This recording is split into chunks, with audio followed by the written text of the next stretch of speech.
Zilola endigina 23 yoshda edi.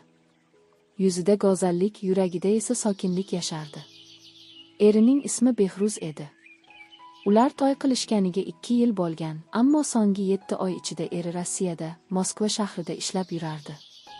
Zilola bu vaqt mobaynida qaynotasi Nurali bilan bir hovlida yashardi. Nurali aka 49 yoshda, salobatli, kamgap odam edi. Ayolining vafotidan beri yuragi bombosh edi. Oqli Rossiyaga ketganidan keyin esa Zilola bilan har kuni ko'rishib, bir hovlida yolg'izlikni baham ko'rib yashay boshladilar. Dastlab bu oddiy bir qaynota va kelin munosabati edi, hurmat, ehtirom, masofa. Ammo vaqt o'tgan sayin bu masofa qisqarib bordi. O'tgan oyning oxirlarida Zilola shamollab, harorat bilan yotib qoldi. Nurali aka unga ozi damlamalar olib keldi, choy damladi, isinish uchun qo'shimcha adyol topib berdi. Ularning ko'zlari har safar to'qnashganda bir lahza, ammo chuqur nigohda narsa borligini his etardilar.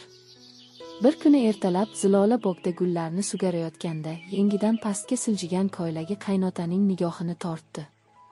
Nurali o'zini chetga oldi, lekin yuragi birinchi marta boshqacha urayotganini bildi. Zilola esa bilmasdi, bu erkak unga faqat qaynota emas, balki o'zga ko'z bilan qaray boshlaganini.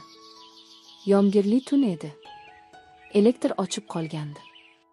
Zilola sham yoqib, oshxonada choy damlab o'tirgan paytda Nurali kelib, "Qorong'ilikdan qo'rqmayapsanmi?" dedi sekin. "Yolg'izlikdan emas, jimjitlikdan qo'rqaman, dadajon", dedi Zilola.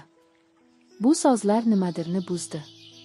Ular ilk bor shunchalik yaqin turardiki, hatto sham nuri ham ularning kolgasini bitta qilib qo'ygandi. Bir lahza jimlik va keyin qaynota Zilolaning yuzidan asta silab o'tdi. Zilola esa ko'zlarini yumdi. Bu qarshilik emas edi. Bu ruhiy boshliq edi. O'sha tunda ular birga bo'lishdi. Yotoqda emas, sukutda, ichki boshliqda, yolg'izlikni baham ko'rgan yuraklarda. Oradan kunlar o'tdi. Bu yaqinlik bir martalik emas edi. Ular har safar bir-biridan uzoqlashmoqchi bo'lishsa-da, yuraklar o'z yo'lini tanlardi. Zilola o'zini yomon his qilardi. U har kecha yig'lardi, lekin ertasi kuni yana qaynotasining qo'liga qarar, yuragidagi ehtirosdan qutula olmasdi. "Bu noto'g'ri", derdi u. "Men bilaman, qizim", derdi Nurali. "Ammo yurak menga bo'ysunmayapti". Ular har tong birga uyg'onmasdi, ammo har kecha yuraklar birga uxlar edi. Bir kuni Zilola har doimgidan boshqacha o'zini yomon his qildi. Navsiya, bosh aylanish, to'satdan issiqlik. Kasalxonada unga aytishdi. "Tabriklaymiz, homiladormiz". U o'sha joyda hushini yo'qotdi. Yuragida bir so'z jiringladi, endi bu sir yashirin qolmaydi. U uyga kelib Nurali akaga aytdi. "Men homiladorman. Behruzdan emas". Nurali shokda edi. Uning yuzidagi qon qochdi. U o'tirib qoldi, boshini kaftiga olib. "Men senga orqadosh bo'ldim, Zilola. Senga emas, o'g'limga xiyonat qildim". Ammo Zilola jim edi. Chunki u sevgini his qilardi. Bu sevgi noto'g'ri, ammo chin edi. Ko'p o'tmay Behruz Rossiyadan kutilmaganda qaytdi. Onasi unga hamma shubhalarni aytib bo'lgan edi. Zilolaning qorni biroz bilinardi. Behruz ko'zlarida nafrat bilan uyga kirdi. Otasiga qarab, "Otam degan odam. Sizmi bu ishni qilgan?" "Nurali, menga nafrat qil, o'g'lim. Men ham o'zimni kechirolmayapman. Ammo Zilolani ayblama, u yolg'iz edi, men yolg'iz edim. Biz ikkovimiz ehtiyojga yutildik". Behruz bu gaplarga chidolmadi. U sumkasini olib yana chiqib ketdi. Bu safar boshqa qaytmaslikka. Oylardan so'ng Zilola sog'lom, ko'zlari porlagan bir qizaloqni dunyoga keltirdi. Unga Umida deb ism qo'ydi. Nurali hovlida yolg'iz qizchasini quchoqlab o'tirar, yuragidagi gunohini har kuni ko'z yosh bilan yuvar edi. Zilola esa hech kimning oldida bosh ko'tarmasdi. Ammo yuragida bir narsa bor edi. U bu bolani mehr bilan, sevgi bilan, hatto gunoh bilan bo'lsa ham dunyoga keltirdi. Zilola bola tugilgach uyda yana yolg'iz qoldi. Behruz qaytmagan edi. U telefoniga javob bermas, na bir xat, na bir xabar yuborardi. Kichkina Umida har kuni ko'krak so'rar, Zilola esa uni bagriga bosib, "Sen begunohsan" deb pichirlardi. Ko'chada esa odamlarning ko'zlari uni quvib yurardi. Hech kim bir ogiz aytmasa-da, ularning nigohi ayblar edi. Zilola ayniqsa bir sozdan qo'rqardi, fahsha. Chunki bu sozni u har kuni nigohlarda ko'rardi. Nurali har tong bedor uyg'onardi.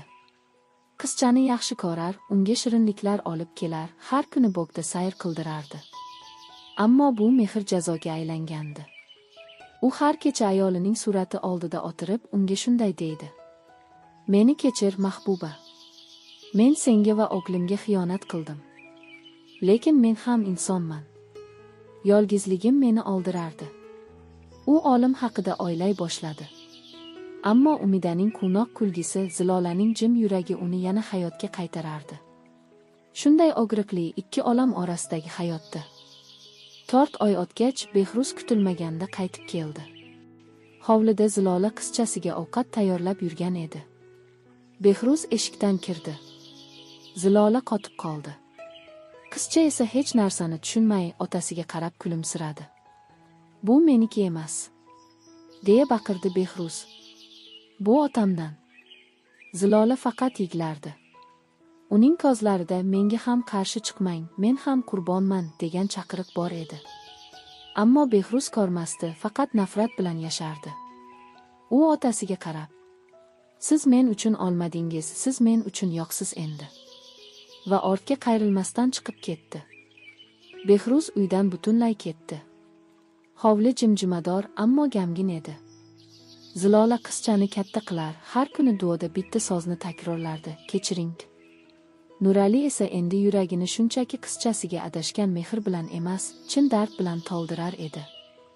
U har oqshom Zilolaga bir piyola choy quyib eshikka qarab: "Balki bir kun o'g'lim meni tushunar deb umid qilaman." Ammo kunlar, oylar o'tdi. Behruzdan darak yo'q edi. Umida 3 yoshga to'lganida u savol berishni boshladi. "Dada qani?" Zilola javobsiz qolar, ko'zlari yaltirar edi. Qizini bagriga olib: "Sening dading uzoqda, bolam." Umida esa: "Menga dada kerak emas. Men faqat sizni yaxshi ko'raman." Bu so'zlar Zilolani titratib yubordi. Endi u hayotdagi yagona maqsadini aniq his qilardi: bu qizchani hech qanday soya tushmagan mehr bilan katta qilish. Oradan 5 yil o'tdi. Bir kuni hovliga bir mashina to'xtadi. Undan tushgan odam Behruz edi. U sochlari oqarib, yuzida charchoq bilan keldi. U Umidaga qarab: "Isming nima, qizaloq?" "Umida", dedi qizcha. "Sizni tanimayman." Behruz yuragini ushlab o'tirib qoldi. Zilolaga qarab: "Men bilaman, vaqt meni unutishga majbur qildi. Lekin yurak doimo sizni so'radi. Balki siz emas, qizimni." Zilola jim edi. U endi yiglamasdi. Ichida faqat sokinlik va taqdirga bo'ysunish bor edi. Nurali hovlidan chiqdi. O'g'li bilan ko'z-ko'zga qaradi. "Kechirasanmi?" dedi u titrab. Behruz bir ogiz gap aytdi. 60ni emas, ammo qizimni kechiktirmayman. Men uni tanimoqchiman." Zilola, Nurali, Behruz va Umida 4 yurak, 4 xil og'riq. Ular endi bir hovlida yashashmadi.